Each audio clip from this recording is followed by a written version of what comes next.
সূরার ৬২ নম্বর আয়াত, সূরা নিসা ৬২। কি সূরা জোরে কোন? সূরা নিসা ৬২ নম্বর আয়াত। ফাকাইফা ইযা আসাবাতুহুম মুসিবাতুম বিমা কদ্দামাত আইদিহিম। জোরে কোন আল্লাহু আকবার। ওগো নবীজি, তোমার দলের কিছু মানুষ, তোমার হাতে ইসলাম কবুল করা কিছু মানুষ, তারা কি করে? বিভিন্ন মুসিবতের মধ্যে পড়ে। কিসের মধ্যে পড়ে? জোরে কোন, জোরে কোন, কিসের মধ্যে পড়ে? মুসিবতের মধ্যে পড়ে।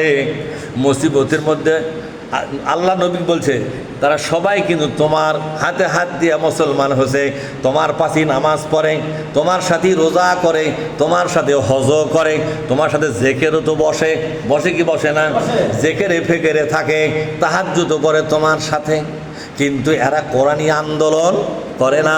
এই কোরআনটাকে রাজনৈতিক ময়দানে কায়েমের জন্য তারা কোনো চেষ্টা সাধনা করে না।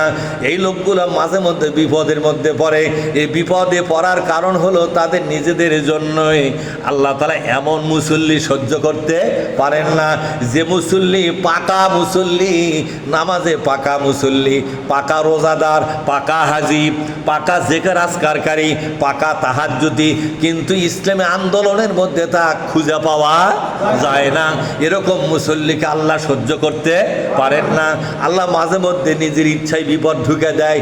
বিপদের মধ্যে যখন পড়ে যায়, এরা দৌড়ে আসে নবীর কাছে। সুম্মা জাউকা ইয়াহলিফুনা বিল্লাহ। ওগো নবীজি, বিপদে পড়ার পরে তোমার কাছে আসে এবং বলে, নবীজি, আমরা শুধু জীবন দেওয়া লাগে দেখে ওই আন্দোলন করি না, আমরা তো আপনার সাথে নামাজ ঠিক মতোই পড়ি। আজকে বিপদে পড়ে গেছি, হুজুর গো, আল্লাহর নামে কসম করে বলতেছি, ইয়াহলিফুনা বিল্লাহ।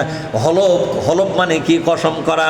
আমি হলফনামা দিচ্ছি, ইন আরাদনাম, আমরা যে অন্য দল করতাম, আমরা যে অন্য দলে গেছিলাম, এরকম মুসল্লি আছে না নাই? জোরে কোন। নামাজে এক কাতারে, কিন্তু নামাজের শেষে সে তো আর কোরআনের দল না করে এমন একটা দল করে যেই দলে কোরআন চর্চা নাই। এরকম দল বাংলাদেশে বড় বড় দল আছে না নাই?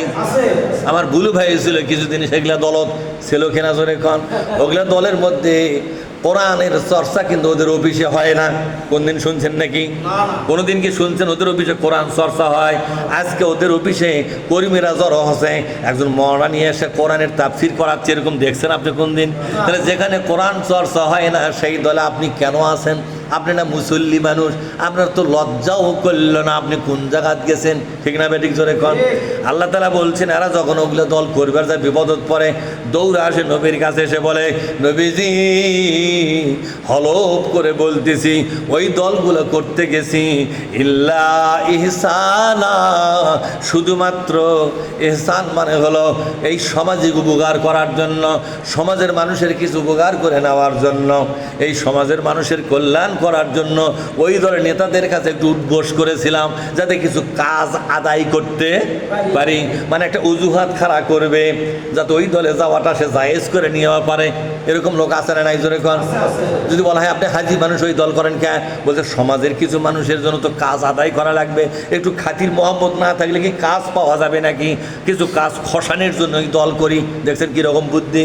আসলে হলো হলো মানকা শয়তান। কি শয়তান? জোরে কোন। এই জোরে কোন, কি শয়তান? এটা শুধু মানকা নামে দুটা জিনিস আছে, একটা মানকা সিপিয়া আছে না? জোরে কোন। তো লোকটা মানকা সিপাত পরিছে, মানকা সিপা যেঙ্কা বেকায়দা, মানকা শয়তানও কিন্তু বেকায়দা। দেখে মনে হয় আল্লাহর ওলি, কিন্তু ওই দলত যা, ওই দলে রাজনীতি করার বলে, যদি চাপে চুপে ধরেন বলে ইয়াহলিফুনা বিল্লাহ। দেখছেন কোন কথা কোরআনে নাই, সব কথায় ভেঙে দেওয়া আছে। বলেন ইয়াহলিফুনা বিল্লাহ, আমরা আল্লাহর নামে হলফ করে বলতেছি, ওই দল করতে গেছি বান্দরামি করার জন্য নয়, সাদাবাজি করার জন্য নয়। তা গেছো কেন? বলে এই জন্যই গেছি, ইল্লা ইহসানা, শুধুমাত্র এই সমাজের মানুষের কিছু উপকার করার জন্য গেছি। আমার নিজের জন্য যাই নাই, মানুষের জন্য গেছি। কার জন্য গেছে? বলে ওই মানুষের জন্য। কি আল্লাহ উপকার করে পারবেন? আল্লাহর কাছে না থেকে ওদিকে গেলে কে? ঠিক না ব্যারিক? জোরে কোন। এবার আল্লাহ তাআলা বলছেন, ওয়া তাওফিকা, আর গেছি এই জন্য যাতে করে কোনো বিপদে পড়া না লাগে। এই সমাজে চলতে গেলে সব দলই আমার লাগবে, সব নেতাই আমার দরকার, কখন কোন দিক দিয়ে বিপদ আসে বলা যায় না। আমি একটা ব্যবসা বাণিজ্য করি, আমি একটা দোকানপাট করি, লাখ লাখ টাকা বাইরে পড়ে আছে, এগুলো বড় বড় মাস্তান মার্কেট নেতা যদি পকটত না থাকে তাহলে আমি চলে পারবো না। এই কথা, এটার নাম হলো তাওফিক। আর এইভাবে তাওফিকের জন্য এটা আমি করি। তখন আল্লাহ তাআলা বলছেন, নবীজি যখন এরা এই কাজটা করতেছে, উলাইকাল্লাযীনা ইয়ালামুল্লাহু মা ফি কুলুবিহিম, আল্লাহ বলছেন এদের অন্তরের মধ্যে কি আছে গো, এদের অন্তরের মধ্যে যা আছে আমি আল্লাহ কিন্তু পুরোপুরি জানি। আসলে ওই দলকে মহব্বত করে গেছে, ওই ইসলামী দল করবে না, এই ইসলামী দল করবে না, এই জন্য হাজার বাহানা মার্কা কথা বলতেছে। আমার কথা বোঝেননি? ফারিদ আনহুম, এদেরকে আপনি বাদ দেন, এদেরকে ছেড়ে দেন, এদেরকে নিয়ে আন্দোলন আপনি করতে পারবেন না। ওয়াইজুহুম, তবে ডেকে নিয়ে এসে ওয়াজের বৈঠকে বসাবেন, ওয়াজের মধ্যে বসাবেন, ওয়াজ শুনে শুনে যাতে বোঝে অন্য দল করলে কি হয় সেটা সে যেন কোরআন থেকে বারবার শুনে যায়। আশা করা যেতে পারে একদিন না একদিন ফিরে আসতে পারে, হয় ফিরে এসে জান্নাতি হবে, আর না হয় ফিরে না এসে সে জাহান্নামী হবে। এটা আপনার কিছু দায়ভার নাই। সেজন্য আল্লাহ বলছেন, ওয়াকুল্লাহুম ফি আনফুসিহিম কাওলাম বালিগা, এমনভাবে কোরআন থেকে আলোচনা করেন, কোরআনটা যেন তাদের নিজের ভিতরে ঢুকে পড়ে। মানে পিছলে পিছলে আলোচনা করবেন না। কথা কে বলেছেন? অনেক সেদিন এক বক্তা বলছে, হুজুর হামও কোরআন থেকে আলোচনা করি কিন্তু পিছলা কাটি। ওই কি কাটে? আমি বললাম কেমকা করছে, এমনভাবে আলোচনা করছে ওরা বুঝেই পারে না আমি কি করছি। বলেন তো তাহলে এটা কি পিছলা কাটলো কিনা?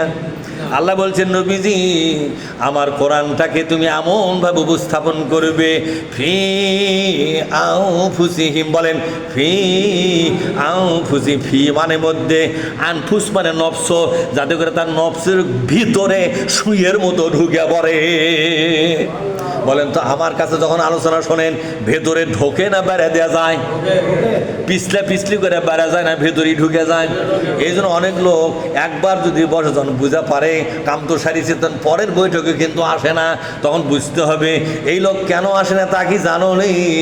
এই লোকটা ভিন্ন রাজনীতি করে। যখন থেকে কোরআন আমাকে রাজনীতি ছাড়বার করছে, নতুন আরেকটা ধরবার করছে, তখন লোকটা এই পিছলে কেটে চলে যায়। ঠিক না? বাড়ি জোরে মজা পায় না। ডাকলে কয় যা আসতেছি, অন্য লোক তুই গেল না কে, তখন বলে এই জন্যই যাইনি, ওখানে গেলে আমার দল যেটা করি সেটা থাকবে না। আমি সেদিন তাফসির বুঝা ভালাছি, তারপরে তাফসির পিছলে গেছেন, ওর ভেতরে ঢুকছিল ভেতরে। এই জন্য আল্লাহ বলছেন, অকুল্লাহুম, তুমি তাদের কাছে বলো, কি বলো? আমার এই কোরআনটাকে বলো, ফি আনফুসিহিম, যাতে করে তাদের নফসের ভিতরে কোরআনটা ঢুকে পড়ে, সুইয়ের মতো করে ঢুকে দাও। সুইয়ের পাশার মধ্যে যখন আমরা সুতা দেই কিনা জোরে কোন বলেন তো, সুইয়ের পাশার ভিতরে যদি সুতা যায়, এই সুই দিয়ে খেতা সেলাই করা যাবে না? যাবে না। আর যদি বাইর দিয়ে সুতা যায়, 500 বার সুতা দিলে ওই সুই দিয়ে কোনো কাম হবে না। তা আপনি তাফসির করবেন সুইয়ের এই ছিদ্রের ভেতরে দিবেন নাকি বাইরে বলে দিবেন? এখন আমার কাছে তাফসির শুনতেছেন, আমি কি তাফসির সুইয়ের বাইরে দেই না সুইয়ের ছিদ্রের মধ্যে দেই? আপনার কাছে সাক্ষী দেন কিভাবে দেই। আজকের তাফসির কি ভিতরে ঢুকছে না বাইরে দেখেছে? ঢুকছে। যুবক তুমি কাউ ঢুকছে? ঢুকছে। এবার আল্লাহ তাআলা বলছেন, কাওলাম বালিগা, যাতে কথাটা একেবারে তাদের নফসের ভিতরে ঢুকে যায়। তাহলে এই আয়াত দ্বারা বোঝা গেল যারা ভিন্ন দল করে তাকেও তোমরা ডেকে নিয়ে আসবে কোরআন শোনাবার জন্য।